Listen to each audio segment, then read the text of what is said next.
everyone. I'm Jen, and I own a veterinary technician relief business. And I'm Michelle. I own a veterinary technician mobile house call business. And you are And you are listening listening to to Endless Endless Journeys, Journeys, the Vet the Tech Vet Tech Odyssey Odyssey podcast. podcast. In this podcast, we will be discussing and meeting with credentialed technicians who have created their own path with business ownership within the veterinary space. Our goal is to help inspire burnt out vet techs before they leave the industry altogether through our stories and the stories of other vet tech business owners.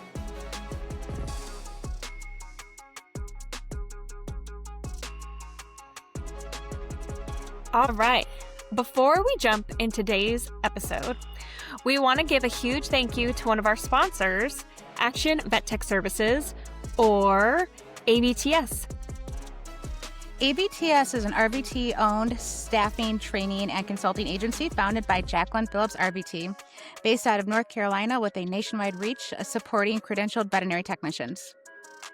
What we really love about AVTS is that it was built for technicians. Their entire mission is focused on creating empowering and autonomous career paths for credentialed technicians, so RVTs, CVTs, LVTs, and even VTS specialists. Their team includes about 30 to 45 professionals with a huge range of specialties, and many of them have been with AVTS for more than 3 years. It's a group that's really focused on leadership education, supporting each other. AVTS offers flexible relief staffing for clinics and hospitals, RACE-approved continuing education, customized in-house labs and trainings, and consulting for practices looking to improve workflow, compliance, and practice management.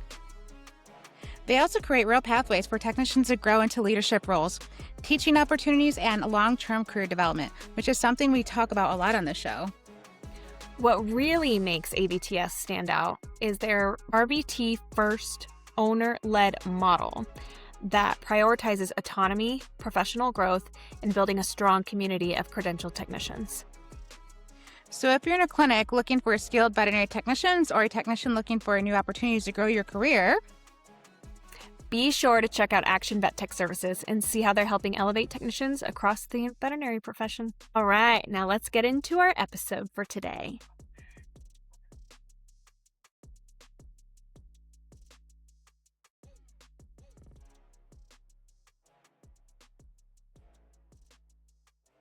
happy Monday. Happy Monday. Happy Wednesday. Wednesday. I'm like Thursday. I was like, no, it's Thursday. Yeah. Happy day of the week. Yeah. Yeah. How's everybody doing? Jen, how are you tonight? Good. I'm a little tired.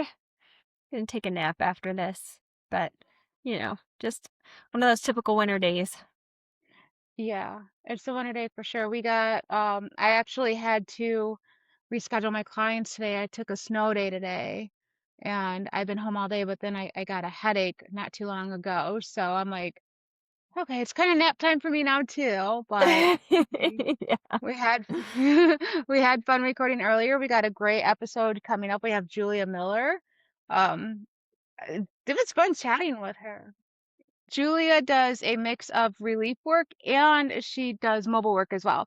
So I feel like me and you both had fun with her, going back and forth on mobile work versus relief work. Yeah, it's a really interesting conversation. She's the first one that we have interviewed that does both.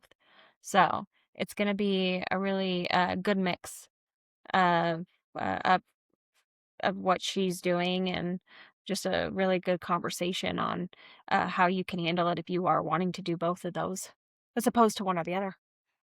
Exactly. It's like, why put all of your eggs in one basket, right? Right. Yeah. Multiple income. Yeah. Multiple streams of Multiple income. avenues. Mm-hmm. We talk about that a little bit more, and it's interesting. And I'm like, yeah, let's have multiple streams. Let's do it. Yeah. Yeah. Before we get into that, though, we are going to do our salute. So did you want to do the salute, Michelle? Awesome. Yeah, I'll do the salute. Okay. So our salute for this week is Miss Tiffany Fisher. She's located in Montana and owns Northwest Animal Care.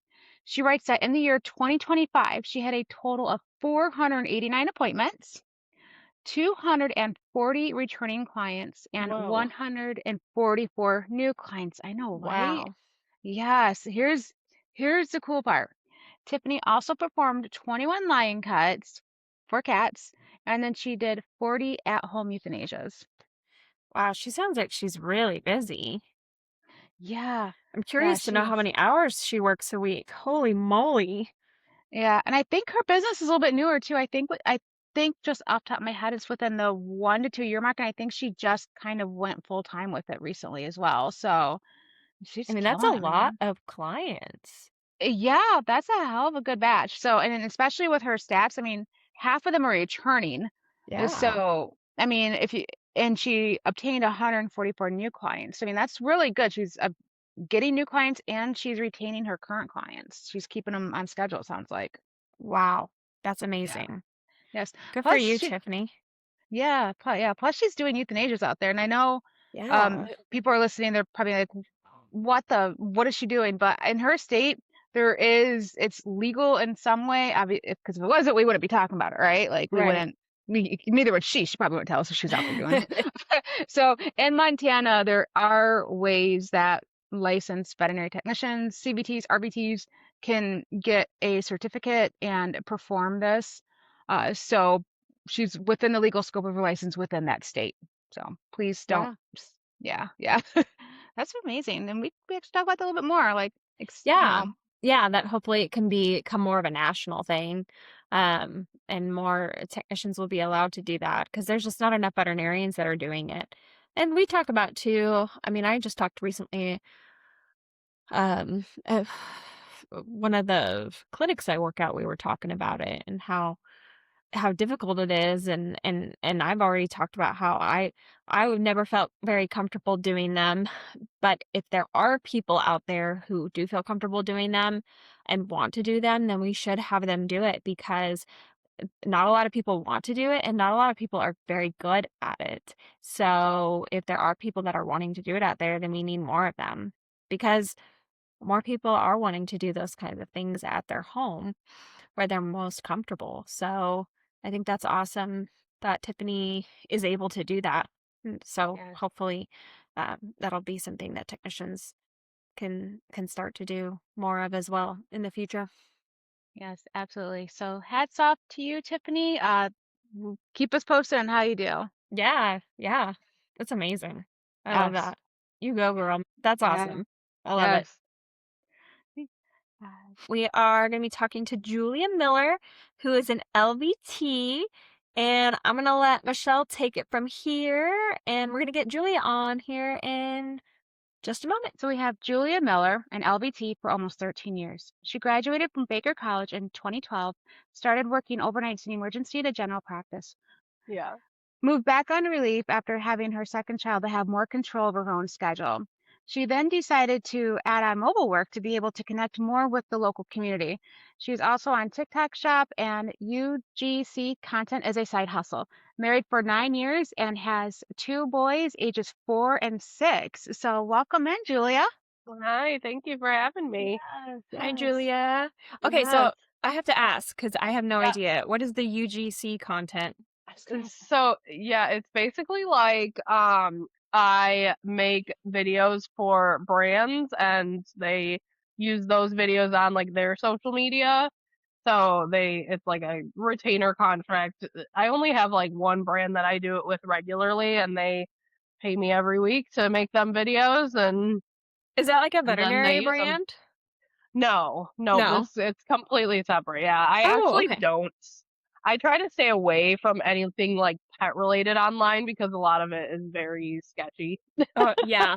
I know. and very like anti-vet. So I try to stay away from Yes. all of that. I've So had, yeah, uh, I've had feel yeah, like on Instagram and stuff, like get like random DMs and they'll be like, "Oh, we want you to promote our product or something." And I'm like, "Is this real?" yes, I can't tell what's a yeah, scam and what's not real. And for the most part, if I don't use the product myself, I'm like, I'm not going to promote your product that I've never right, used exactly. before. So, Yeah, yeah. okay. Some of them are very sketchy, but yes, that's what that is. Okay. Okay, cool. Yeah, That's awesome. Yeah, yeah, it's good super for fun. you. Yeah, it's professional and ethical standards right there. Like you're not gonna sell Yes, out And for a then few dollars. the no. TikTok shop, is that Uh-huh. you selling? Like you sell on TikTok? Like Yeah, your so own I products? don't I don't sell my own product, no, but I sell other people's products. So Oh, okay. essentially the same thing. Like they send you a sample, or it's stuff that you already have, and then you promote it. And if people buy it from your link, then you get a commission for it. So Oh, okay, cool. yeah, so I've been doing that for like a year. I've gotten a lot of really fun like free stuff. Yeah. I don't make like a ton of money off of it like some people do, but you never know when it'll Hey, happen. So I I something's keep at better it. than nothing, right? Yes, it is. It's fun. It's kind of like a hobby. Cool. So And yeah. free stuff. Yeah. Like, Oh yeah. Yeah. yeah, The free right. stuff is way worth it. Yes. All right, perfect. So, what we'll do is we'll add those to the show notes. So if anybody wants to check out Julia's page for her TikTok shop and and her extra content, we'll add that in so you guys can check that out. Julia, can you just tell us a little bit more about your business and what is your focus? From what I remember reading up about you and from what Michelle was telling me about you is that you actually do both. So you're doing the mobile side and relief work. Is there one that you're doing more than the other, one that you enjoy more than the other? Yeah. So I do both. I do relief. And then I also do the mobile appointments. So it's kind of split up right now, like depending on what the needs of the clinics are that I work at. I have two clinics that I'm regularly at right now, and it's kind of longer term until they find more help, basically.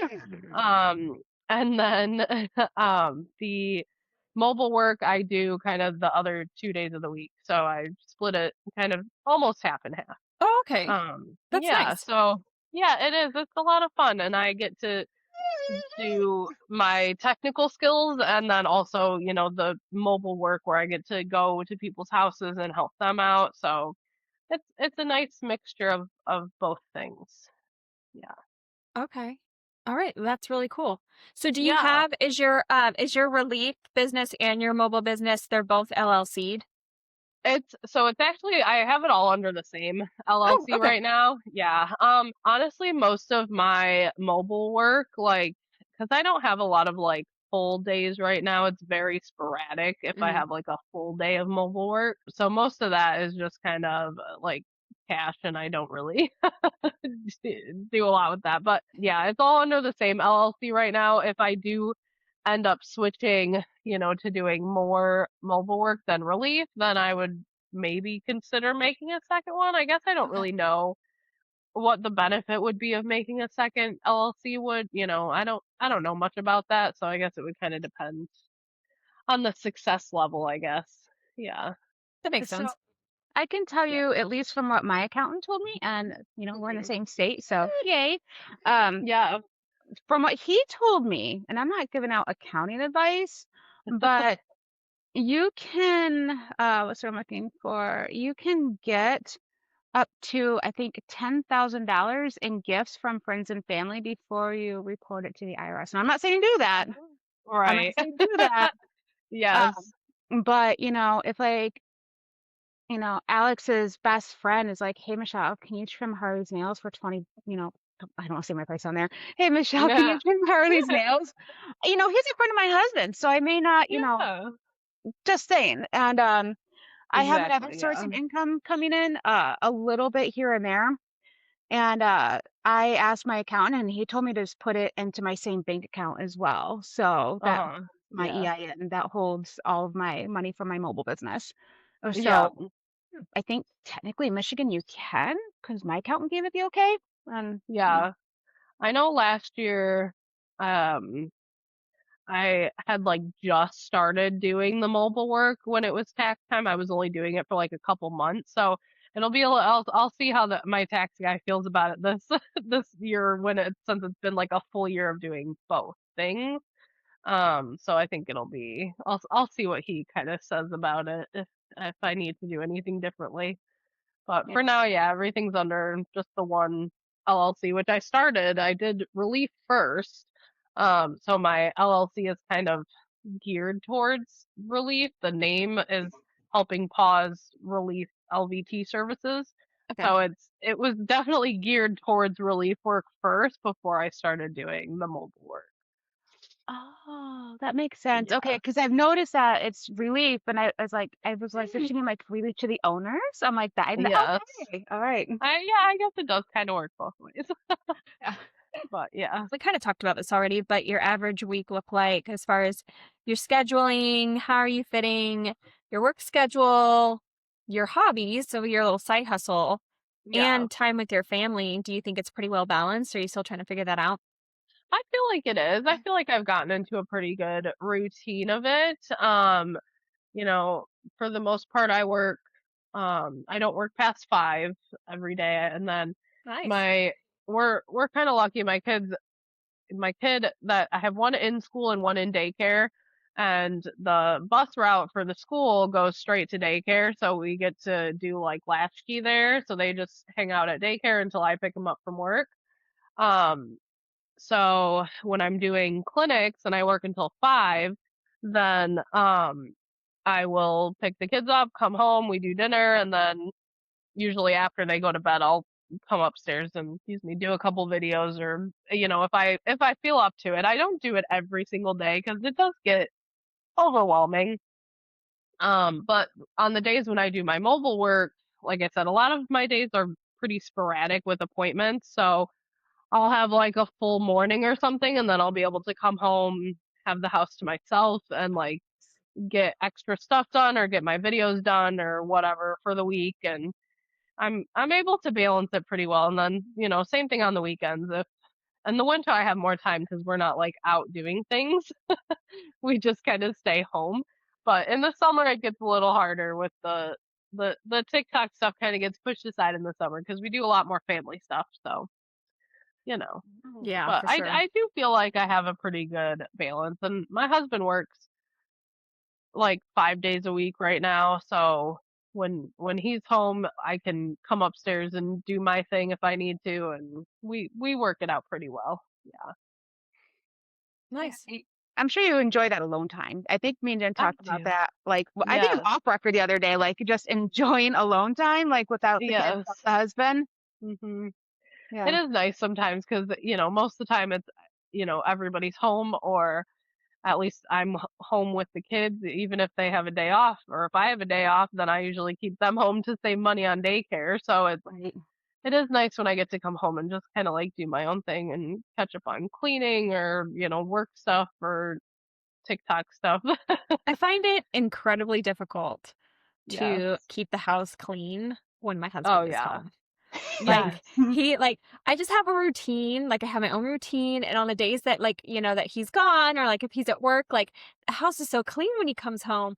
But it's like when I'm trying to clean while he's home, like Oh, it's just yeah. like he's talking, there's something else going on. He's like, "Oh, do you want to sit down and watch our shows?" And I'm like, "No, I'm supposed to be cleaning." So I No. find like on the days that he's home, and he's home a lot in the wintertime because it's, seasonal Mhm. work, that it's just Yeah. like the house is a lot more messy. And I'm like, well, that's because you're Yeah. home all the time. And again, like when he's gone for the weekends, like I was just telling Michelle, like he went snow camping, and like the house, and we get it professionally cleaned once a month because we have 3 dogs and 2 cats.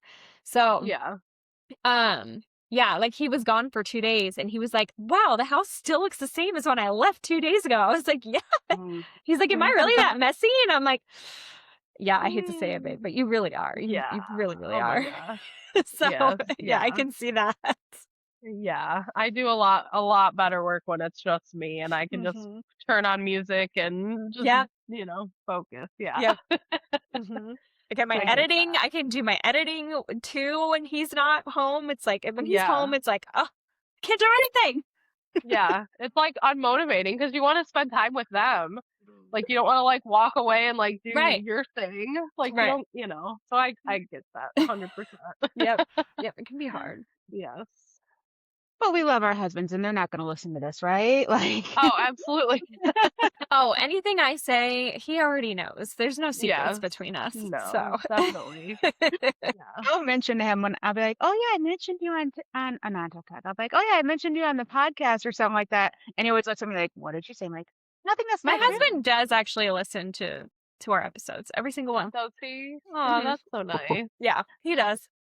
I don't He think my likes it. husband does, and I kind of don't want him to either because I don't know. I'm like, it's weird. I'm like, no, Yeah. no, like, this is my little corner. That's your corner. Yeah. I feel like it would be like when I, try to tell my husband stories, like work stories or something, and he'll be like, "Oh, okay." Like he has no idea. Like he has a little bit of medical background, but like not real, nothing pet related. So Yeah. just kind of like, he just kind of zones out, like he has no idea what I'm talking about. So if he tried to watch this, he'd probably be like, eh. He'd keep scrolling. Yes. Oh, he's like, I keep scrolling. Yeah.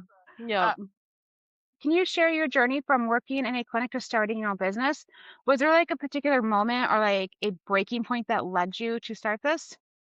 Yeah, so not really a breaking point. It was nothing bad, honestly. Where I was working full time, I actually still relief there. So we're on good terms. I work there 2 days a week still very regularly. But basically like because I had to cut my hours down and be like, I can't work past 5, like I can't be picking my kids up at daycare at 6:30, 7 o'clock. Like that's just not fair to our daycare provider.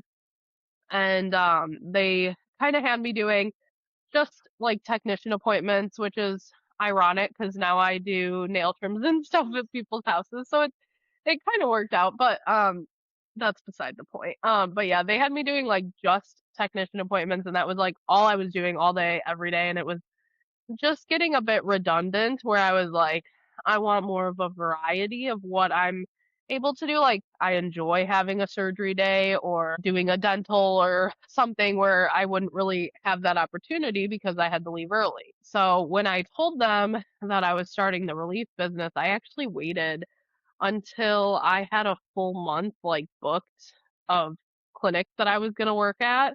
So I waited until then and then I talked to them about it and they were like 100% like supportive of me doing it, which was great. And the first few clinics that I worked at was kind of intense. It was like very, very different than what I was used to, like very unorganized and very short staffed. So it was like a whole different ball game of what I was used to. So it was nice to get that kind of get back into that hands-on like everything's up to you kind of thing. It was more just like I wanted more control over what I was doing every day and over my schedule, my pay. I can ask for more money doing relief, and I don't ask for like an insane amount of money either. So there are clinics that have turned me down though because of my rates, and that's just how it is. But yeah. So I wouldn't say there was a breaking point necessarily. It was more just like I just wanted to have more time with my kids and be able to take days off without having to like switch a shift with someone or request a vacation day or worry about getting paid for days off and stuff, which, I don't get paid for days off now, but I I can plan ahead for when I'm taking time off. So it's nice. Yeah. Jen, your story was similar, right? Like you had your full-time clinic, but then you went to relief with them as well, kind of like Julia, right? You guys did the Yep. same thing in that aspect. Yeah. Mm, Yeah. And now yeah. I was doing about 2 to 3 days a week when I started, and now I've kind of Hmm. backed down to Yes. honestly, I'm doing only 1 day a week now, just because Yeah. to keep my mind sane. But Yeah. my body hurts on the days that I'm working, so Oh, I love it. I mean, yeah. I just solely do relief. Me and Michelle, we have talked to each other many, many times, and Michelle always says that she can't do what I do, and I certainly cannot do what she does. Yes. So it's cool that you have the personality that you do both, and that you actually enjoy doing both. Are Yeah. you doing relief for a general practice, or do you do emergency? Yeah, so I do it's general practice, but they do see a lot of emergencies, I guess, if that makes sense. Like Yeah. they're very, open to seeing it's a bigger practice, so they'll have like walk-ins and stuff. Like we did CPR on a dog the other day, which is something I hadn't done in a very long time, but Oh, it's nice to be able to get that like hands-on like technical experience still and yeah. still be able to like use my skills versus just like doing the mobile stuff every day, which I'm sure if I switched over to doing more mobile work, like I feel like I'd be able to fill up my schedule more and get more like on a routine, but I don't really mind like the sporadic craziness of it. It's a little chaotic. The way I do things. I'm not like a very organized person whatsoever. So But that's what's yeah. nice about it, right? Like you get to ultimately decide what you want to do. And if you want to do Exactly, yeah. both, then you can do Yeah. both. Yeah. Like And there's nothing usually wrong with like that. yeah, usually if I have a day where I'm like I really need more appointments, then I just like post on Facebook more. I Yeah. do more frequent posting, and then I get more people who are like, "Hey, like what's your yeah, and I do feel like my rates for mobile work are a little bit higher than average than like you were doing all those things, and I feel like mine were in like the higher range, but I kind of do that on purpose because of where I live. Yes, you I need to, and that I know yeah, we yeah. point So, town. Yeah. mhm. So I do kind of have higher rates because of that, but I try to gauge it between I actually use like the clinics that I've relieved at.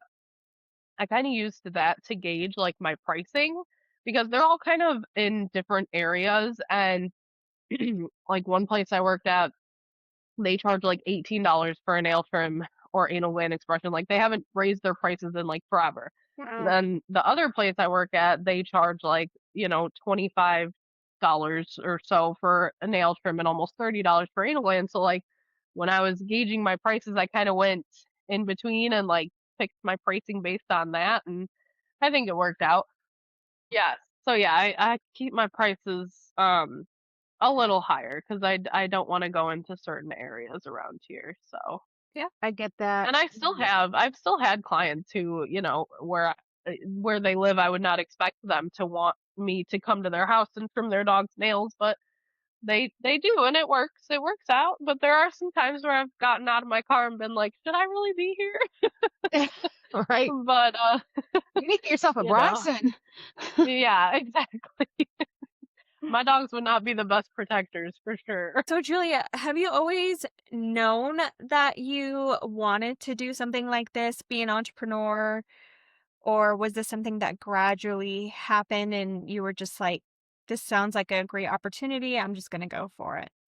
Yeah, it definitely isn't anything that I ever thought I would do, to be honest. My husband actually started his own business a few years ago. It's closed down now, but he was with a company and it wasn't like an MLM, but it was like a direct sales company.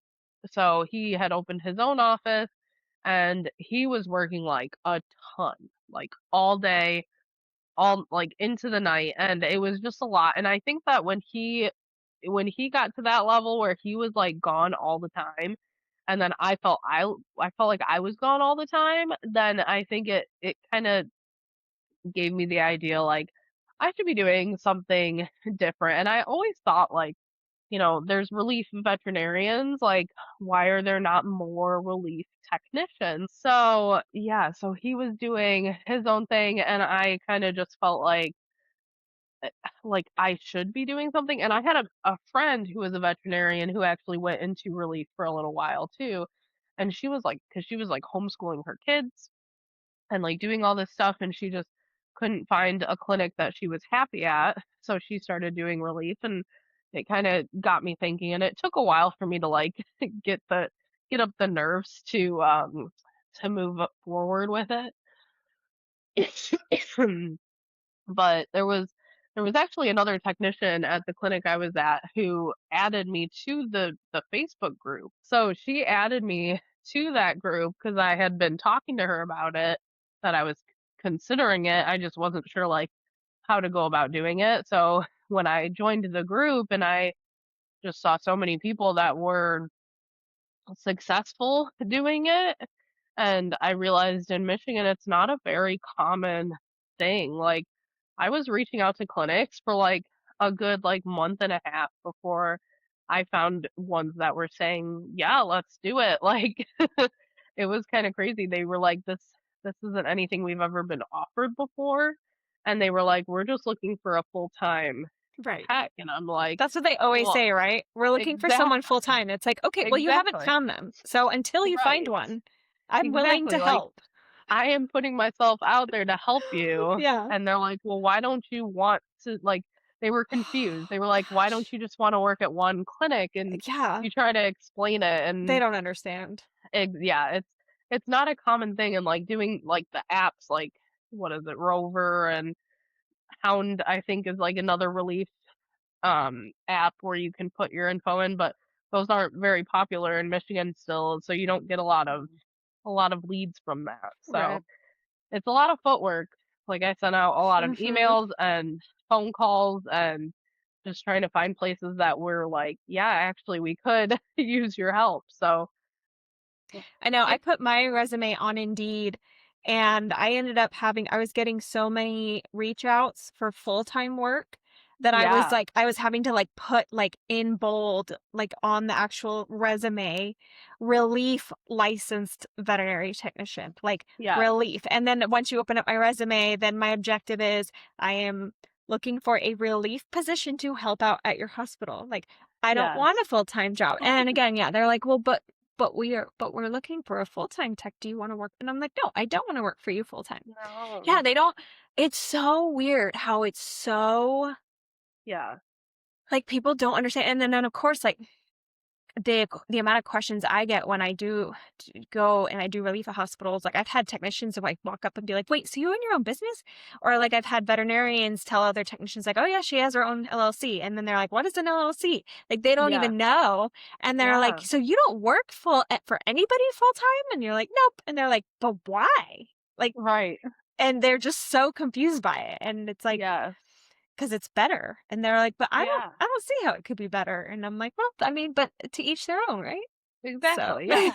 And yeah, I mean, when I was, fresh out of college, I would have never expected to do relief, and I never knew of anyone doing relief. So it right. was like It's it just a different wasn't, mindset. yeah, or even like the mobile work. Like I didn't know of that many people, and now like it's actually funny because since I've been doing it, I've been seeing more people pop up that they offer it, not necessarily licensed Oh, no, technicians, they're not. Right. I know those but people. You know they're not licensed vet techs. We both know those people. Mm-mm. yes, yes. So, and I've been seeing them, and even new people pop up with like their own businesses, and it's just kind of crazy. But a little competition never hurt anyone, right? Yeah. So, A little bit. yeah. I'm competitive, so I'm like, they're stepping on my Mm, turf. That's just me though, right. and I'm honest Yeah. about it. Like I don't try to, Yeah. you know, I am because I'm like that's money that could have been in my pocket. That's the way I look at it. Yeah. Um, Yeah. Exactly. but me and you are the only licensed veterinary technicians that even travel within the same area. I mean, our borders don't cross. I think maybe there's one town where we kind of come close to each other. Right. Like Yes, Holly. and I think that's why we try to highlight, like when we advertise that we are a licensed vet tech, we do have an Yeah. LLC, we do have Yeah. insurance. That way, in case something happens, like you're not getting stuck with the bill, man. Like we're Exactly. professionals at this versus those Yeah. fly by night operations where they just, only take cash and they only take Facebook Yeah. Pay and they don't have any insurance to back them up. And so it's Right. it's like, what gamble are you willing to take to let the stranger come into your house without the proper Right. insurances and without the Yeah. proper registration for their business? Because that puts the owner at risk as well. But they don't realize that. They see I'm saving $5, I'm saving $10, Yeah. and that somehow trumps having a legit business. So Yes, yeah. exactly. It is crazy to me because I've gotten bit multiple times, Mhm. Oh like at wow. people's houses. Like I got bit in the face once, right on my nose, by a Great Dane. Um, I I got a reputation for being good with difficult pets with like grooming because I have one dog that I go over like every 6 weeks and I do like a basic like shave down because he's gotten turned away from many groomers, and I went over there one time and we were successful even though he was trying to bite me the whole time. We had like a muzzle on and did all the treats and stuff. And so she refers a lot of people to me because I work so well with her dog. But I went over to another person's house and her dogs were like on another level of like not wanting to be touched. And yeah, I got bit like multiple times, like trying to get a muzzle on this dog. And then her other dog got the muzzle off like mid shaving session and bit me. It was Oh, just like I couldn't imagine doing this and not like I never had to do anything about it, but if I didn't have insurance, like I'd be full panic, like, you know. So I couldn't imagine doing this like without the legitimate aspects of it. Like it's yeah. too much of a risk. Yeah, and you never know. And I think how it goes if like let's say you're working with an animal and the owner's doing like a light restraint or something, if that pet bites that owner goes to the hospital because oh I got bit, gives a Mhm. general history to the doctor. Oh yeah, I hired this girl off of Facebook and my dog bit me while we were trimming its nails. The doctor turns that note over to the insurance company. Insurance company says, "Oh, this sounds like a work-related injury. We're not paying that out." So then it's put back on the owner. And the owner's like, Mhm. okay, well, how about your insurance? Because my insurance isn't paying for it. And then they're looking at you Yes. to pay for their bills. So that's what Mhm. people don't realize is you're walking into those type of situations. And Yeah, that's, exactly. yeah, we need to have it because hospital bills can get flipped right back on you. Yeah. Yes. Yeah, and that would not be fun. No. Mhm. No, especially not right now with the hospital prices. No, no. Oh, I know. It's crazy. So with all that being said with your history, it sounds like the relief business came first, right? Yes. Okay, and how did the mobile site start up after that? Um, it was kind of like so I was doing really like 5 days a week, which was not my intention. Like my intention was to only work like 3 or 4 days a week, and then I realized that I had a really hard time saying no. So I was like booking myself more than I wanted to, and I was booking myself like out in Ann Arbor, which was like an hour drive, and then like Mm. out in Howell, which again was like 45-minute drive for me. Like I was going all over the place for clinics, and I it was hard saying no. And then um the one clinic in Howell that I worked at, they it was just really not a good place to work. Like there was a lot of turnaround with the people that worked there. The, management was not good. There was just a lot of issues. And eventually I kept having to cuz I was there like 3 days a week for a while, and then I had to go down to 2 days, and then eventually went down to like 1 day a week, and then eventually just had to be like I'm not coming back cuz like they were not actively um looking for any help. Um, Like they would hire people who weren't licensed, and then I was having issues with them doing too much, and like I just wasn't comfortable anymore. So I had to back off. And then I had kind of like a point where I was only getting scheduled like a couple days a week to do relief, and I was trying to figure out a way to like fill in my schedule so that I was working as many days as I wanted to. So I was like, maybe I should try doing some like just put like the feelers out there to do mobile work. And it was kind of very like sporadic. Like if I had a day that I would be available that week, then I would post and try to set some appointments up. And then um when I started working at the clinic that I worked at full time previously, they had me on 3 days a week. And then I was still trying to fill in at least one day at this place in Flint where I was like regularly working. And then I was only able to do the mobile stuff one day a week. And I wanted to do it more. So then I kind of opened it up to 2 days and just kind of made that my schedule. I was like, I'm going to do mobile 2 days a week and then I'll do relief work the other days. So I kind of just was trying to, at first, just trying to fill in time off with appointments so that I was still making money.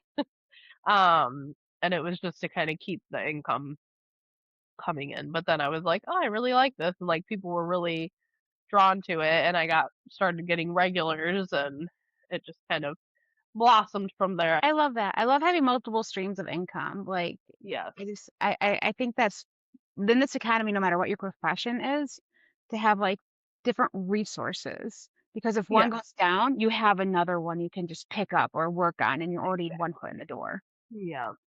Yeah. And, if for some reason one of the clinics I'm at does hire a person and they're like, oh my gosh, we don't need you anymore, then I can still fill Mhm. in, extra days with mobile work if until I find another clinic to go to. So I like having that option of doing both to be able to have that flexibility, I guess. Right. That Question for makes both of sense. you guys. When your clinics say we found somebody, like I'm sure you guys are like happy for them, but then you're also like, Yeah. dang, there goes my hours. Like you're like, yeah, I Right. hope they found a perfect person to fit my spot. I hope they do everything right. But then you're like, well, shit, like there goes my hours. I will say yes, I've thought about that, but there's two things, right? What's up? How long will they last? Oh, okay. Because I work in emergency and specialty. How long will Uh-huh. they last there? And depending on how much experience they have, and because of how much high turnover, I mean, just in emergency, it's just, it doesn't matter what emergency clinic I've ever worked Yeah. for, it's high Yeah. turnover. And Yeah. there could be many different reasons. It could be management, it could be toxic environment, but it's just emergency. Emergency is a toxic environment in It general. is. It is. So that's my first thing. How long are they really going to last?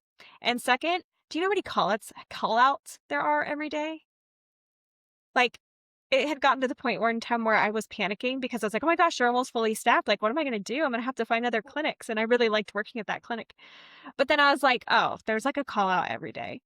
So I could Yeah. just pick up a shift if I really wanted to. Yes. So I don't really panic. That's the nice thing Yeah. about Same. emergency. General practice might be different, but that's the Yeah. nice thing So about Right. emergency. yeah, the places that I work, so the one in Flint, they're super like flexible with me. They're kind of like you can literally work whenever you want to. Like if there's a day of the week that I have open, they're like, "Yes, we want you to come in and help out." But they also they let me do a lot more. So I don't do surgery there, but they will literally let me do like wellness exams. So I'll go in and do like a wellness exam for vaccines.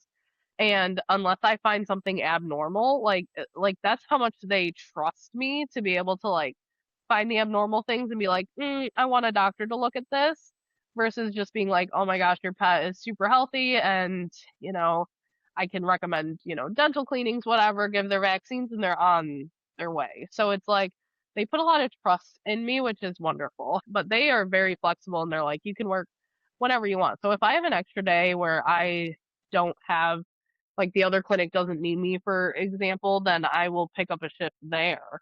So I always have that as a backup for now. Um, they did recently just hire two new technicians out of school, which both passed their boards, so they're licensed, but they still are want me to work. So I'm until they tell me no, like that's my fallback for now. Um, and then yeah, the other place I work, it's kind of the same thing. They have a higher turnover rate, especially with licensed technicians. I don't really know why. Honestly, like I found it a great place to work and that's why I still work there. Um, it's like any other clinic, they have their moments and their little quirks that you're kind of like, they could probably do that differently, but it's not like the worst place. Um, but yeah, so they have hired people and then for one reason or another, those people are gone within a couple weeks and but it's either personal reasons or they just weren't up for the because for a general practice it's very busy so they weren't up for the challenge or whatever. Yes. Yeah. I mean, because I've only worked in, gosh, how many general practices have I worked in? I've worked in maybe four, at least three. And the very, very first general practice I ever worked for was super high paced. Like very, very like I feel like it was very similar to almost how an emergency clinic worked because they were always so busy. There was always like 6 or 7 surgeries. There were 3 or 4 Mm-hmm. dentals. There was constant appointments, and we were always back to back on appointments. And then in between that, there was tech appointments, and it's just like you're always on the go, go, go. And then I think Uh-huh. maybe that's why I moved to emergency really well. And then I've worked at a couple general practices where I'm just like, oh my God, it's just so slow pace, and they're just Yes. such on a schedule. And and it's just different, and it's probably more healthy and it's probably better, but with the way Yeah. I worked, I was just like, oh no, I can't do this. This is Yeah. not gonna work for me. This is Yep. too slow. And then of course, then they promise you 40 hours, right? But then they're like, oh, but we get 1 or 2 hour lunches. Oh, and Yep. oh, we just happen to get off like, maybe an hour early. And I'm like, okay, I'm not getting my hours in. Like, no, I Right. can't do this. So Yeah. I have noticed a little bit of that difference. So if you're more used to working at one of those like slow paced general practices, and then you do work at a general practice that's more like that, yeah. And then it's kind of more like emergency too. Like some people, they just Oh don't yeah. last. They just don't last very long in Yeah. that, which is fair. I mean, Oh everybody has yeah. their own way of working, their own way of doing things, and you got to find what works for you. Yeah. Yeah. Not everybody is cut out for emergency, that's for sure. Yeah. Yeah. And just fast paced in general. Oh yeah. It's hard. It can be hard, but Hmm. I really and thoroughly enjoy it. Yeah, me too. I do Yes. too.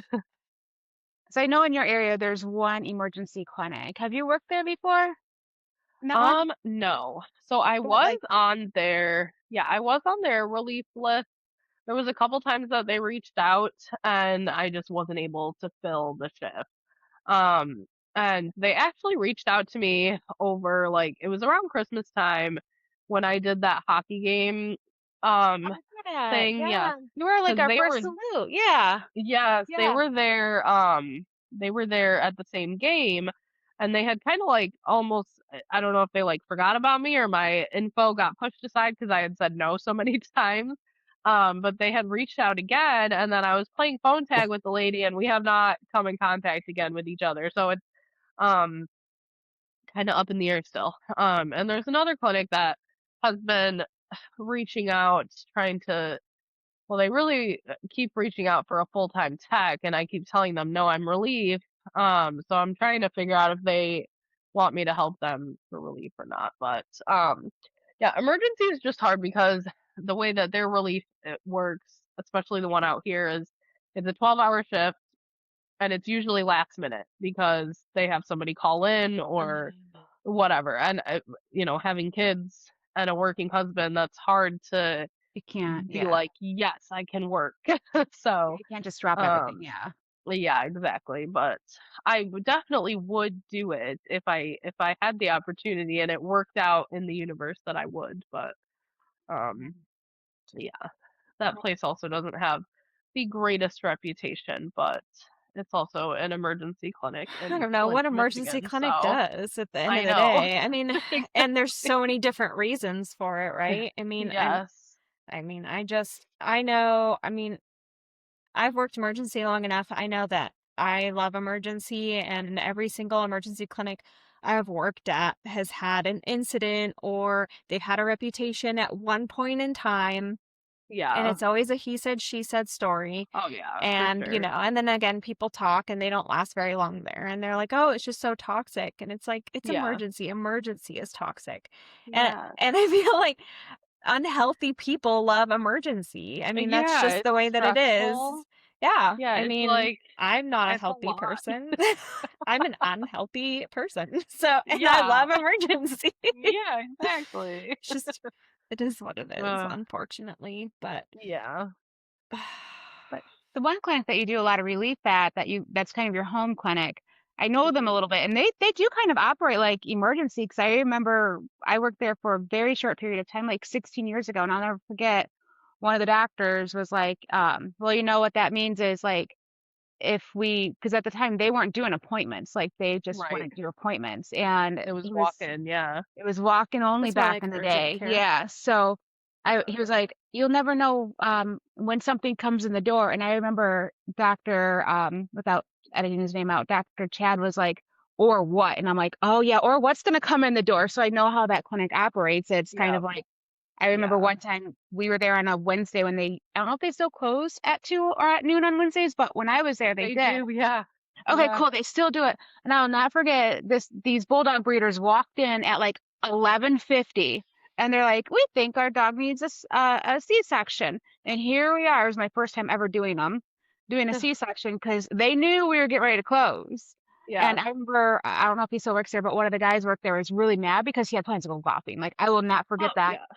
And the owners were peering in the windows because the surgery room has the window by the sidewalk. Yes. And they were Yes. peering in. And I remember the one guy, the one assistant, he shut the blinds on them. He was so mad.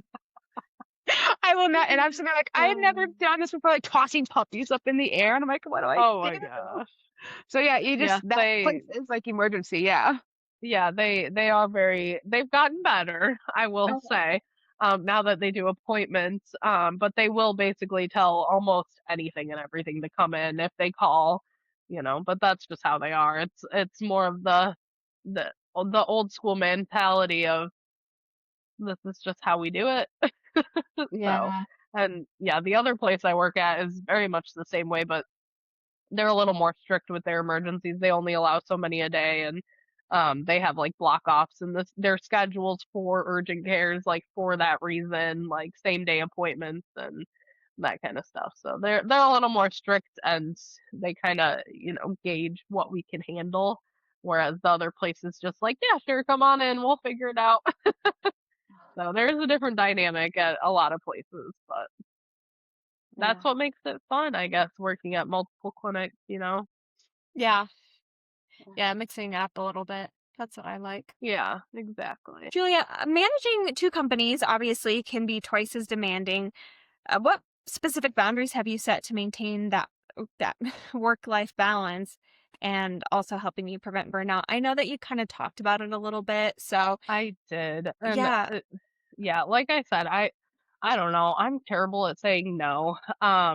So I have had the it's a vet tendency tech to trait. like, yes, exactly. And it's like, people are reaching out to you for help. So like it's hard to be like, no, like I'm already working too much that week. Like, I don't know. But yeah, it's been hard to set those boundaries, but I did learn that like 5 days a week in multiple different clinics was like way too much. Like that was too much. It was a lot Yeah. of driving, and it was a lot of like readjusting based on where I was. So I think once I finally like stepped back and was like, okay, I can't do that many days like at three different, like at one point I was at three different clinics in a week. Like that was nuts. And it was a lot to like remember, and to like each day was different, based on the clinic I was at, like how I felt about going into work that day. And Yeah. um so yeah, I did have to set those boundaries of cutting back like in clinic days when I was doing like just relief. And I honestly I only did just relief for like it might have been a little less than a year before I started adding in like the mobile stuff. But as far as like doing the work, like the business aspect of it, I'm a very unorganized person, and I kind of do everything very sporadically as far as bookkeeping goes. But I use FreshBooks. It's So what was that? similar to what's that? What was that again? I use Fresh books. FreshBooks. Fresh Yeah. Flips? Yeah, so it's similar Never heard of them. to like QuickBooks, but it's less expensive. Um, and I can send, so like that's how I send all my invoices for the relief work. And then it's also how I track my mileage and my expenses and all of that. I do it all on that app. So, I do that, and I can do it all from my phone. So like I kind of do that when I'm just like watching TV at night. I'll just kind of update everything. The mileage is probably the hardest thing to keep track of because I don't do it like I I was on a good track record of doing it like every day, and then I would like start to get backed up and have to do like a whole month at a time, which is a lot. Oh yeah, doing But everything.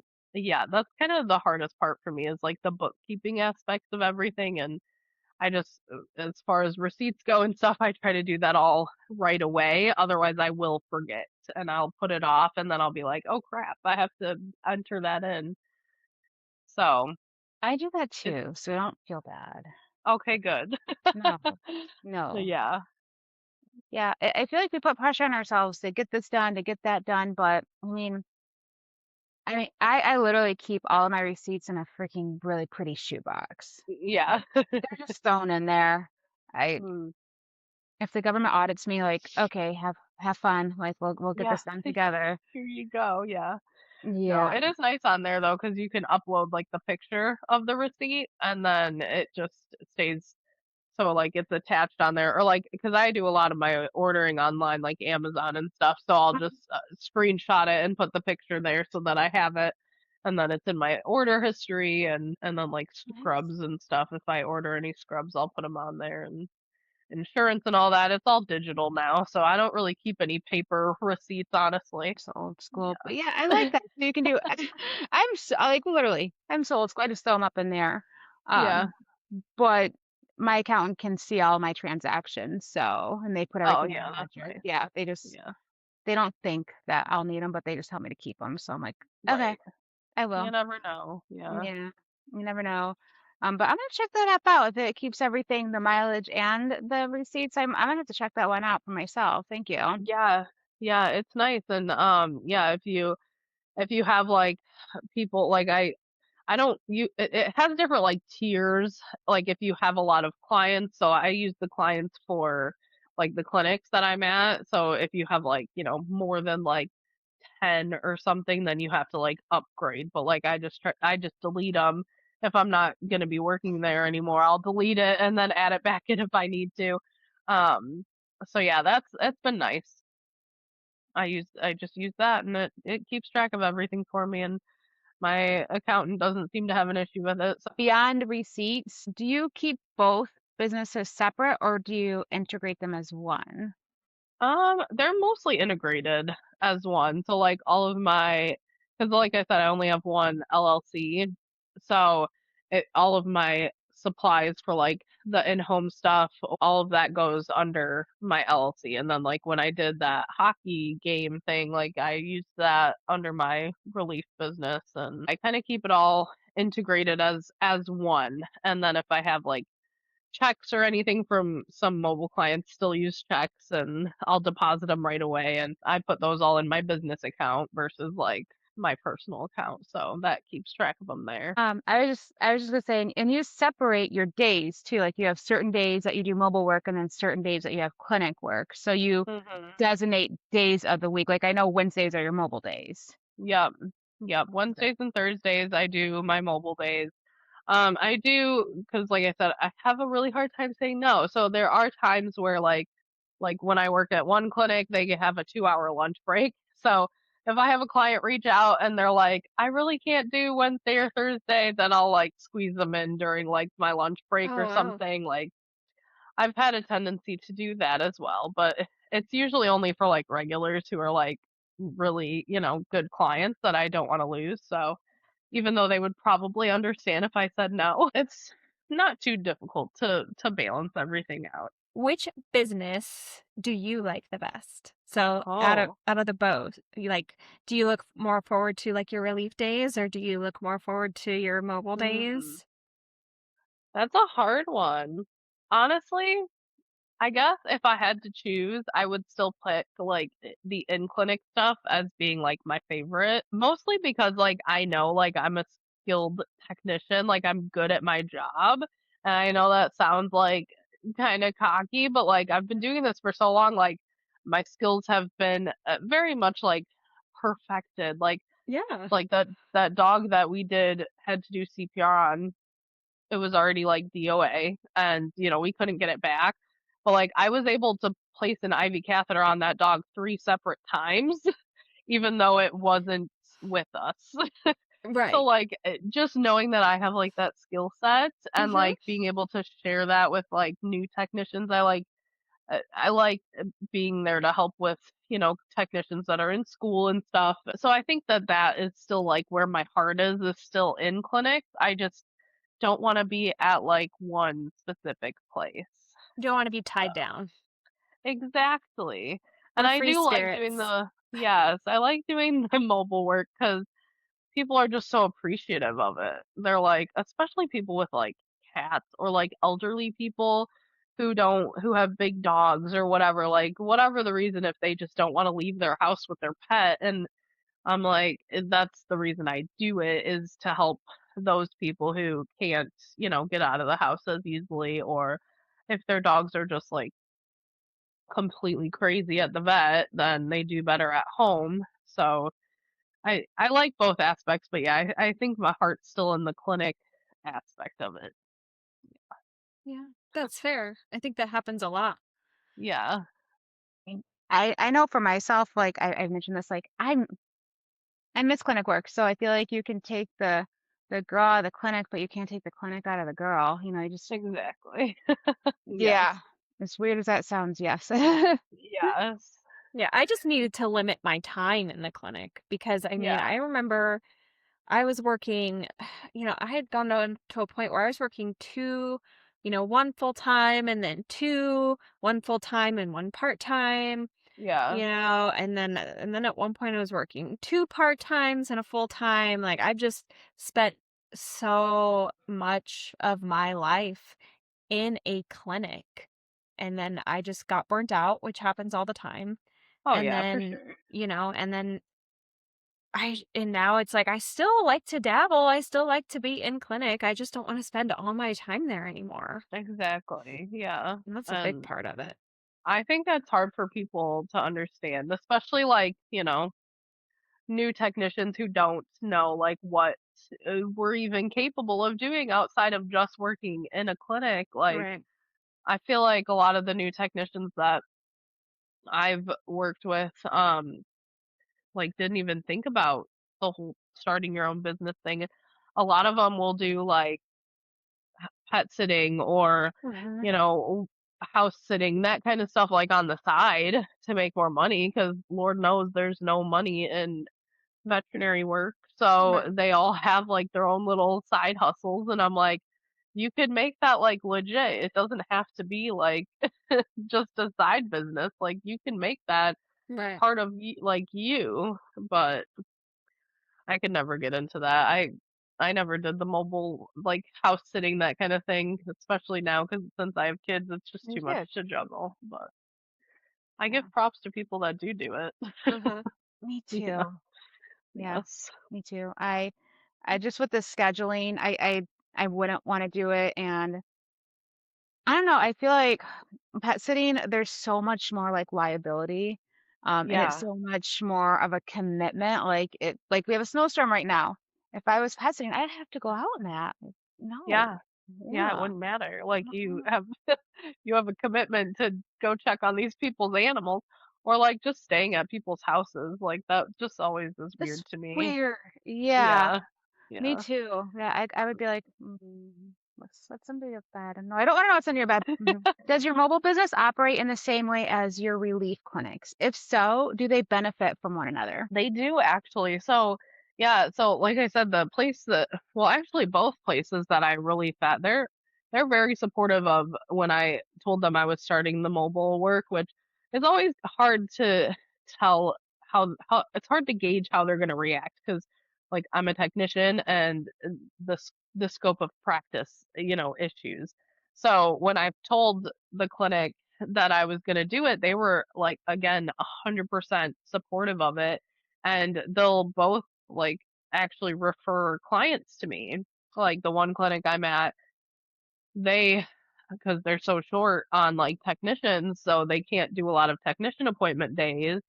So they'll have people call me, they'll give my phone number out and I, obviously asked first before the receptionist started giving my info out. I made sure management was okay with it, but yeah, they were totally fine with it. So um, and it's nice seeing clients that because I worked there for 6 years before I started doing this. So it's nice like being able to go to these people's houses and be like, "Oh yeah, I love your dog." Like and then interacting with them in a whole different way. Being like, "Yeah, I've worked with them since they were like a puppy, but you probably don't really remember me because there's so many texts like in and out." So they definitely do benefit each other. Yeah, in that way. And I can see it too, like, and then you get a deeper connection with them as well. Yes. Yeah. That's nice. Uh, but I feel like there's a lot of clinics that would have problems with that. I know Yeah. a clinic I worked at a long time ago, a client had asked me, "Hey, do you want to watch my four huskies?" And I remember I talked like to one of my 4 coworkers about it. huskies. Yeah, yeah, and Yikes. this is way back before I even started mobile work or even knew it was. Yeah. I mean, he was willing to pay good money too. Like he's like, I'll Uh-huh. pay you whatever you want. Like he was a really good client. We all liked him. He brought his Yeah. dogs in for everything, good routine care, just an overall really good client. And I remember him asking me to do it, and my coworker, he was like, you might want to talk to, Doc or Pam about it because they may not want you to do it. And I didn't understand why. And I went to Right. go to my office manager. And she was like, well, you can, but just don't let Doc know. I'm like, what's wrong with this? So I don't get it. It's because they also did boarding there. So I didn't realize it at the time Oh, yes. that, yeah. So because they did boarding, I'm like, oh, so it's like one of those conflict of interest things. Okay. Yep. I get it now. Have you run into a Yeah. clinic that had situations like that at all? Not yet. No. Oh, good. I have not. I have had a couple people like reach out and be like, "Hey, can you like draw blood on my dog and like take it to the or like, doing vaccines and stuff like I won't do that because I don't have access. I can't purchase vaccines. So I like I don't want to have to like go to the clinic and then go to the house and then go back to the clinic. It's just the whole thing. So I have had a couple people ask me like, "Oh, will you draw blood on my dog?" Which, I've thought about offering, but like then I'm like, "Well, you have to reach out to your vet clinic to get permission." Because I would have to go get supplies from them and then go to your house and then take the blood back to them and you'd have to like pay over the phone and all that. So I have had people like reach out to their personal vet clinics for that and they've said no. Yeah. So like in that aspect, it's just a lot of like middleman work, which I don't blame the vet clinic for being like, no, we're not gonna do that, unless it's like a special situation. But I don't offer much medical stuff. Like I don't do fluids or injections or blood pressure, any of that. Not that I wouldn't in the future, but I stick to the basics right now. Um, so I haven't had any backlash from any clinics that I know of. Nobody said anything to me. It's hard. I feel like most of the mobile techs I know aren't doing that. Like we want to get to that level at some point to where it's Yeah, accepted, to where it's not so like taboo, like Jen says taboo. yeah, We want to get to that point where we can go, oh yeah, just let's go through this due process and we can do this legally within the scope of our license without somebody having a tissy fit. I mean, there's no reason for us not to. I mean, you're basically doing tech. I mean, if you're doing tech exams at your clinic, yeah. then you should be able to do the same things in an owner's home. But I know that clinic is different from the other clinics. Like, Yes. so I know what they're doing is different, but it's just, it's just weird to me. And given what you do, if you could give a technician advice on how to pitch that to a clinic, is there anything you would tell them, like if they wanted to do mobile work, but they're currently employed, since you have a good working relationship with your clinics and still doing this, like, is there any phrases or anything that they can use? Like when talking to the The clinic, clinic. Yeah, to get the clinics like like more to their side, just even with nail trims and anal glands, the basic stuff that me and you do, right. to get the Yeah, so clinics where like it's not competition. Like, let us. right. Yeah, so basically, I mean, when I talked to them and it was it's it's different because I knew like the ins and outs of this clinic. So like I know how their scheduling works. I know like how they run things there because I had been there for so long. So like just knowing that because have separate slots for technician appointments, like a whole separate schedule for it. And they have like one tech assigned that day to do just those tech appointments. So I know that that's how they do it. And there was a lot of days where they weren't able to offer that because they didn't have a technician.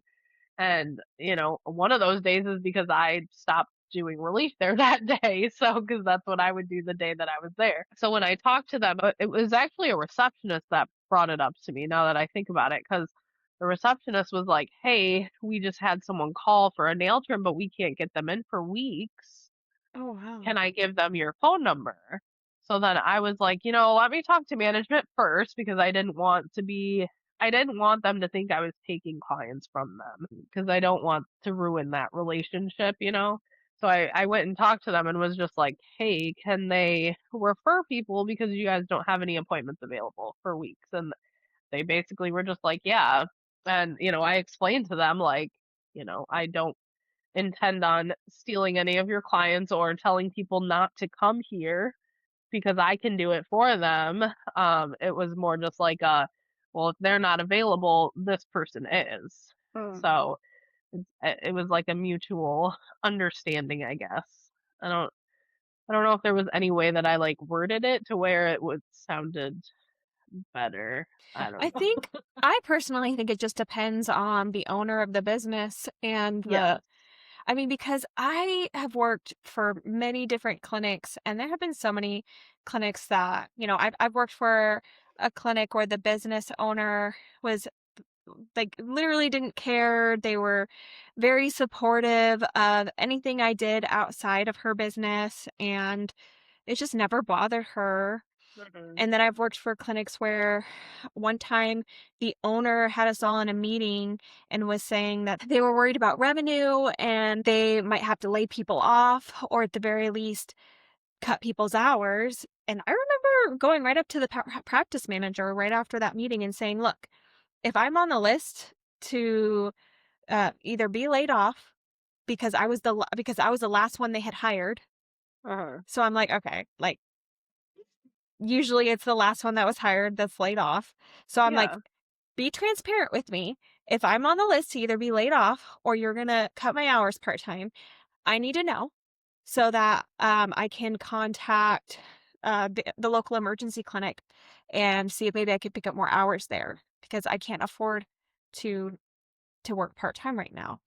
Right. And she legit was like, she was very caught off guard. I don't think anybody had ever like had a conversation like that with her before. So Yeah. like she almost seemed like she was offended a little bit and she like got really Uh-huh. red in the face and she said, "Well, I can talk to so and so about it, but he really doesn't like it when if you're not solely working for his business. Yeah. He probably won't approve you working anywhere else." And I said, "Well, if he's going to cut my hours, I don't have a choice." Right? Like I need money. Yeah. And like I think that honestly, I think that conversation, because not long after that, I was laid off. And I think Huh? that conversation might have done me in, but I was just like, Michelle knows how I am. I am somebody who is, I like to communicate. Like Yeah. if if I'm on the chopping block, then please let me know. Please have a Right? Yeah. conversation with me because I need money. I can't afford to work part-time. When I was hired, I said, I'm not going to quit my other full-time job unless you promise me 40 hours, which I was promised 40 hours and I didn't get 40 hours. Yeah. So it's Uh-huh. just like all of those talks of like, come on, just communicate with me. I don't care. Oh, You're not going to hurt my feelings. Like, but yeah. I need to know ahead of time so that I can prepare. Yeah. And then yeah, like I think I was laid off like I went on vacation and I came back and I was laid off the next week. Oh my gosh. Yeah. Yes. But that conversation might have hurt me, but at the same time, like leaving that job was the best thing for me. I was not going to Probably, I was yeah. not going to thrive there. I Yeah. wasn't thriving there. And even when it happened, I remember going home and telling my husband, I was crying and I was like, I'd never been laid off before. I've never been fired or anything like that. And I was just like, I'm so sad, but I'm also so relieved. I've never felt two emotions at the same time of feeling like a failure, Yes. but also being like, oh, this is kind of a relief. I wasn't happy there and I knew I needed to do something different. Mhm. And I'm at where I'm at right now. But it's things like that, right? Like you have Yep. business owners that are going to support you no matter what you do. And then you have business owners like that they want to be so controlling of where you're at and they don't want any competition Yeah. or they don't want you to be, well, I don't want you working for this clinic and then telling this clinic what we do over here. And it's like, Right. that's not what we're doing. We're literally just trying to survive, right? We're Yeah. trying to make money so that we can Yeah. afford our bills, we can afford to feed ourselves, we can afford to Yeah. keep a roof over our own head. At that point, I wasn't married. I had owned my own home. I was paying my own bills. I was paying my own mortgage. Like I was hustling at that point. And I'm like, Yeah. so tell me so that I can figure something else out. Yeah. Yeah, and yeah, a lot of it does have to do with the dynamic of the clinic, and the clinics that I'm at, their management is very organized, but I know there's other clinics that I have worked at, um one of which was actually quite toxic, and I worked there for like almost 3 years before I quit, and I that's the only place I ever quit. But yeah, I do imagine if I were to be in this situation when I worked there with that owner, it would have been a hard no of referring people to me. No. And yeah, I don't imagine them being as supportive. So I guess I got lucky with the places that I am at because they are so supportive, and I've been around them for so long now that they know me and I know them, and our personalities don't clash, and it's not awkward to talk to them about this stuff because we've been around each other for so long. So it's nice having those working relationships. Yeah. And working for clinics like that is so much better. I mean, it's better for networking, it's better Mhm. relationships. It's Mhm. again, I've worked for multiple clinics where they're so very open and they don't mind at all. And then they actually welcome input too, where they're like, "Hey, is Yeah. that clinic doing anything different than maybe we should be doing something?" Yeah. Things Yeah. like that. And then you have the clinics that are just they refuse to speak to any other clinic owners. Yeah. They get angry or they get offended if a new clinic opens up in the area, and Yeah. like I've had where new clinics are opening up in the area and they're trying to reach out to these other clinics, and these other clinics just they refuse to speak to them. They Yes. don't even Yeah. want to speak to them. They're like, I "We don't." remember, yeah, there was one clinic that I worked at where we would have to like basically fake call as like the owners would have us do this. They would have us call as like a prospective client to get quotes to see their pricing. And I'm like, really? Why are we doing this? Like, that's so sketchy. Just to Mhm. make sure we're like competitive? And I'm like, why can't there just be like communication? Like, obviously, Right. every clinic is going to be different with the Right. way they charge. Their, markups are going to be different. The way they do their exams are going to like all sorts of things are going to be different. Right. So it's like, why can't you just call and like have a relationship with their management Right. and work together? But Yeah. God forbid one clinic is a little bit cheaper. Like one clinic I worked at, they would offer discounts for your first exam. And Yeah. you know how many people would come in for one exam and that was it? They didn't come Yeah. back. That was it. I'm like, this is bad. That's just at that point, it's bad business. You're Mm, not doing any good for right. anyone. Right. And their prices were actually like insanely ridiculous. Like they charged like nearly $60 for an anal gland expression. Oh, What? wow. What? Yes, yes, $60. I'm like, Oh. are you for real? And Flint people pay that? There were people that paid it. Yeah, That's not crazy because many. at one of the emergency clinics I used to work at, we Yeah. charged $40 for a nail trim, and people freaked out about that. And we're like, "Hey, we're emergency. Yes. We don't do nail trims here. That's not your So Right. if deal. you're asking for a nail trim, we will Yes. charge you $40 for it." And people were like, "That's Yes. atrocious." So yeah, I can't Go somewhere else imagine. then for your nail trims. Right. Yeah. Like, don't come to an emergency clinic. Oh, Um, that's but yeah, like crazy. $60 for anal glands. Holy moly. That's Yeah, crazy. it's insane. Oh. But yeah, some clinics are just so. And honestly, I do think it's very much like old school, like older vets, older Oh clinics that yeah. that That are are stuck in that like competitive nature. And I think the newer vets are definitely they're they're more changing. yeah, and it's so nice. It is. It's so nice. But yeah, it's hard when you get that mix of old Well, and new. because the younger generation, we're starting to realize how much networking actually benefits us, right? Yes. Networking is where we're going to get most of our opportunities is by meeting people who are doing the same thing and getting ideas and making sure that we're doing this for the clients, and we're doing this for the patients, right? We're not doing this for Yeah. ourselves. And I mean, at the end of the day, it is a job. We are supposed to be gaining enough revenue so that we can pay our bills and so that we can have a life just like everybody else. But Yeah. at the end of the day, it is just about good patient care. And Mhm. we've had many conversations about this with mobile with our mobile nursing Mhm. is it's if the pet is not doing well in the clinic, then we need to figure out something better for them. It's Yes. about the pets, and it's about the clients too, because it stresses out the clients too. They don't Yep. want that bad experience for their pet. It breaks their No. heart, and they don't know what to do. And so if there's these other alternatives, then I'm sorry, these vet clinics need to get their head out of their ass and realize that it's for Yeah. our pets, it's for our clients, Yeah. and that's Yeah. what it's about at the end of the day. Yep. And I think that, I don't know, some people might think I'm a little bit harsh when I say those things, but that's just how I No, it's feel. No. beautiful. No, I think you're absolutely right. And like there's this whole like new vet clinic group, um, and they have like a pretty big social media, but they are an open concept Oh yeah. vet clinic. So like all of the things they do, it's just like open windows, there's no exam rooms, no surgical suite, like everything is just open viewing. And I'm like, that is absolutely nuts, but also like I get it. Like I feel like people would be much more comfortable knowing what's going on Well, I know versus like people who, everything being secretive and right. And I know people yeah. who have worked in those hospitals and they Oh love it. yeah. Yeah.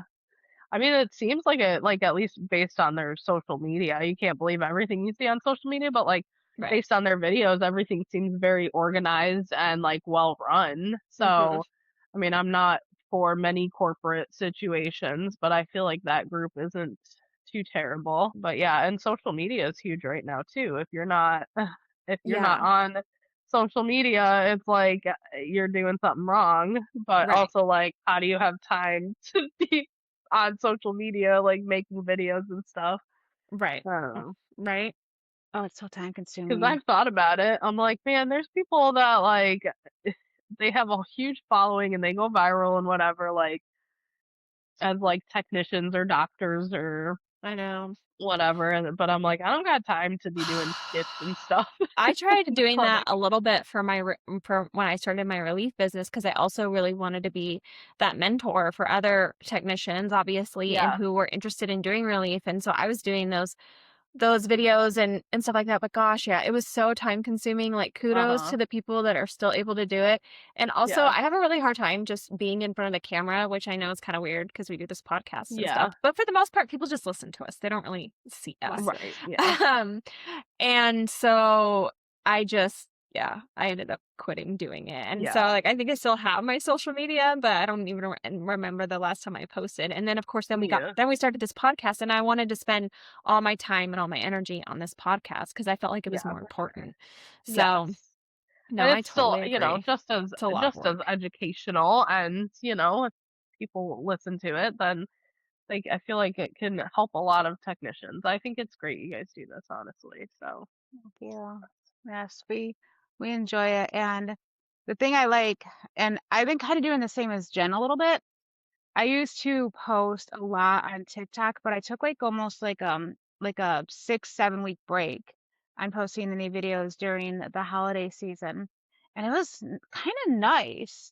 yeah. And now I'm kind of like, if there's a good story that I want to tell, I save it for the podcast. When I used to just talk about it in my car, and I'd be like, Hmm. well, this is a story for today. Like, learn from this. This is a mobile vet Yeah. tech accident, or this is a mobile vet tech success. And then I'm like, oh, let's save that for the podcast, actually.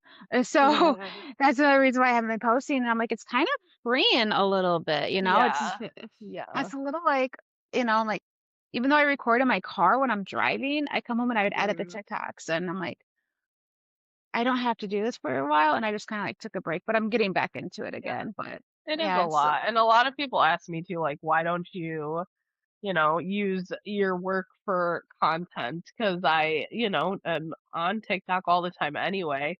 But I'm like, I don't know. I just want to keep it separate. So it's not all the Well, it's same just, thing all the time. yeah, Yeah. it's so time consuming. And then, like, a lot of your free time is, editing. Like, people don't realize, like, that the editing and the music and Yeah. even the acting, like, it doesn't just take one take to get it right on all that kind of stuff. Like, it No, is it doesn't. so time No. consuming. And Yeah. like, we all have lives. And again, Yeah. nothing against people who are able to do it, like, rock on. Yes. Like, I love that you're able to do that and you have that energy. Um, I am an old school millennial, and I tried it and I got sick of it real fast. So Yeah. Like, that's just me. Yeah, for sure. So, what is your top strategy for success in your businesses, would you say? I don't know. For me, it was always like, well, if this doesn't work out, then I can always just find a clinic to work at because, Right. that's not hard to do. Um, I do feel like at this point I've been successful, and I think that the best thing that's worked for me has been just like not stressing about it. Like if I have a couple days where I don't, or a week where I have like two mobile appointments and that's like it. I try not to let it get me down too much to where I'm like, is this really worth my time and like effort? Like I still go to those appointments and I give 100%, even if it takes me 5 minutes and then I'm back home. Like it seems silly to do all that for like a $20 cat nail trim, but it's also like this is a potential long-term client. So Mhm. I still go and give 100%, even if it's the only thing I have to do that day. So I think that my biggest thing for success is just like, I don't know, not focusing on the negative, I guess. I try to stay very positive, even if it feels like there were times where I was like, is this really gonna work out or is it not? And it always ended up working out. Nice. That's good advice. That's solid. Is there anyone in your life that you'd like to dedicate this episode to?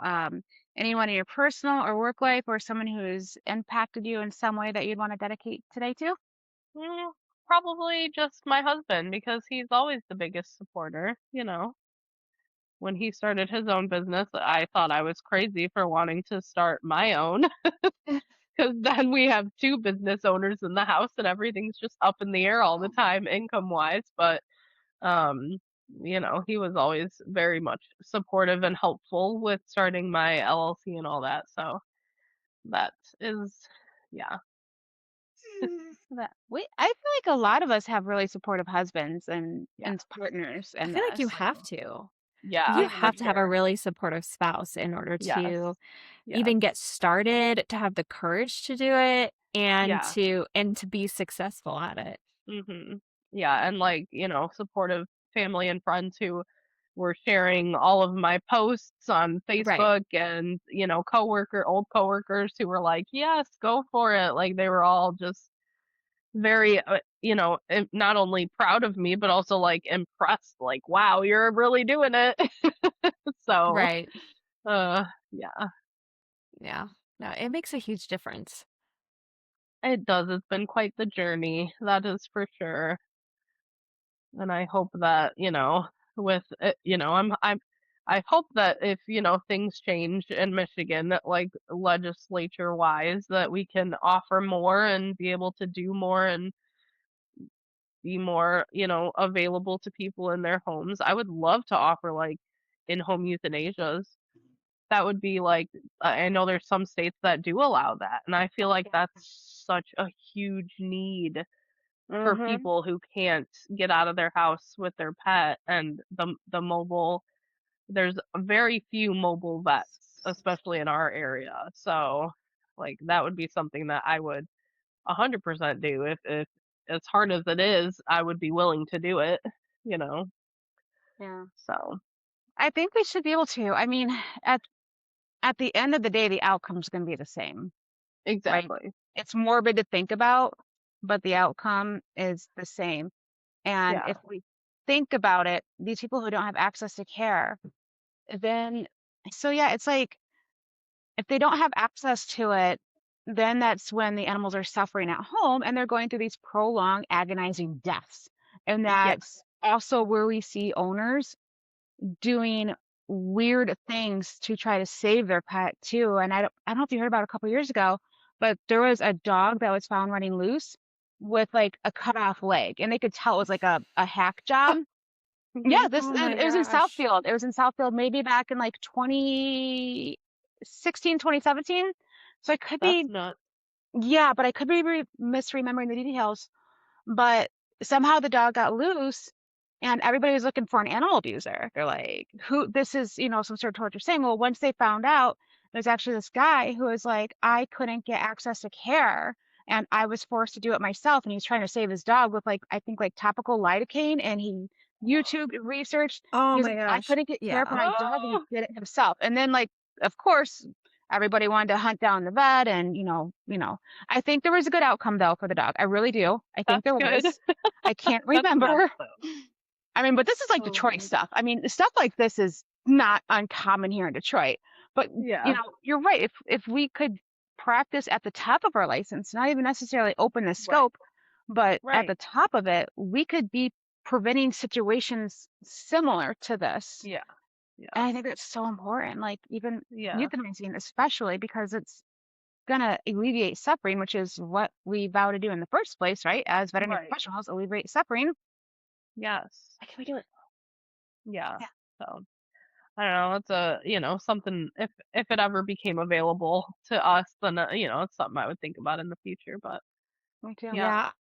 I just think that, and that's why it's so important that we talk about this, and why we're doing these interviews, and why we're trying to get more word out here. Because I think that as time goes on, and as this becomes more of a popular thing, because as we talk about, this is so taboo. I mean, this is still very, very taboo. Yeah. Just the mobile and the relief, and technicians owning their own business. So I think that the more that we talk about it, and as the years to come, we're not going to stop. It's only going to get bigger. Right. So I think eventually Yeah. it will get to that point. And we still have a lot of things that we have to work on. And who knows if it's going to be within the next decade or two. But Right. I think it will get there eventually. It's just Yeah. it's gonna take time. It's a snowball Yeah. effect from this point. We just have to keep Yeah. going. Yeah. So, well, it was great to have you on, Yeah. Julia. It Thank was great to you so talk to much. you. Yeah, and to just get that perspective too of actually owning both businesses and doing both. Yeah. You're our very first guest that actually officially does both of Yeah. those. And That's kind of so crazy. yeah, but I mean, and again, it's good to know. It's good for our listeners to hear too, because it's like sometimes people think like, oh, you can only do, oh, I got to choose one or the other. Which one? And it's like you can do Right. whatever you want. Like you Yeah. really can. Really. You can just, like we're not tied down to just doing one thing, and that's what's such a blessing about being a technician. We have so many skills, Yeah. and we don't even realize it. We Yeah. think like, oh, we're just lowly technicians. Like, we're not veterinarians. Oh, we're just technicians. And same thing with Yeah. assistants when they say like, oh, I'm just an assistant. And it's like, man, you guys have no idea Yeah. how well-rounded all of us are in our skills. And Yeah. we can be business owners. We can be, you know, veterinarians are like, they're known for being like the top tier, like the best out of the Yeah. best out of all of us, but it's like, no, we all bring something to the table. Yeah. And I'm sorry, like technicians have way better skills than veterinarians in so many Yes. different aspects. So many ways. I'm gonna be that person. They can be Yeah. mad at me, I don't care. That's okay. So- I love it. I don't care. all right. Well, that's it for our episode today, you guys, and I will see you guys next time.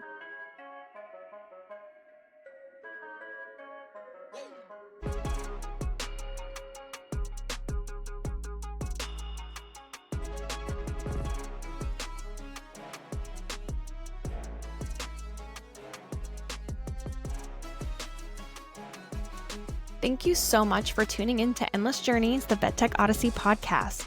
We hope you enjoyed today's episode and found some valuable insights. If you did, be sure to subscribe so you never miss an episode.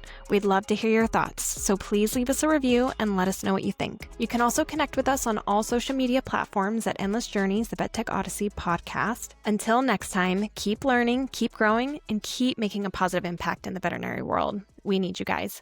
Have a great day.